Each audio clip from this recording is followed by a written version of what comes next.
سەفەری بەسڕای کردیە، هەولێر سەفەری بەغدای کردیە، هەولێر 2 سەفەر 3 سەفەری دهۆچەی کردیە، ماندیە بۆ مادی بوونەی خۆشی بۆ مادی بنێ خۆشی ئەو ئادایە و شتێت پێشکەشی هاندەران و شارەکەی خۆی دەکاتن. وەڵا ئیشاڵڵا ئەو گەمەی شەوتی یەکەم ئیشاڵڵا هەولێر بە نەچەجی باش لە گەرمەی ڕۆیەت فەریقی بینتە خوارە بشتێنیتن. ئەو هامان دەبێتن شەوتی یەکەم یەکلایی بکاتەوە. شەوتی یەکەم ئەگەر لە گەرمە یەکلایت کردەوە فەریقمان زۆر باش دەبێتن و لە شەوتی دۆمیش تەسمین نابین و دەبی گۆلی زیاتریشان لێ بکەن ئینشاءالله.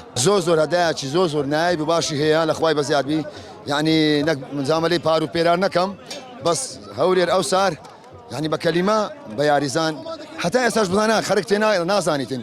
هەولێر تاسە لە مەلعەبی خۆی یاری نەکردیە، هەولێر سەفەری بەسڕای کردیە، هەولێر سەفەری بەغدای کردیە، هەولێر 2 سەفەر 3 سەفەری دهۆچەی کردیە، ماندیە بۆ مادی بوونەی خۆشی بۆ مادی بنێ خۆشی ئەو ئادایە و شتێت پێشکەشی هاندەران و شارەکەی خۆی دەکاتن. دەستخۆشی لە هاندەرانی هەولێر دەکەم لە زاخۆ هەتا خانەقین، هەموو هاندەر ئەوڕۆ هەموو هاندەری هەولێر و دۆک و نەورۆز و زاخۆنە.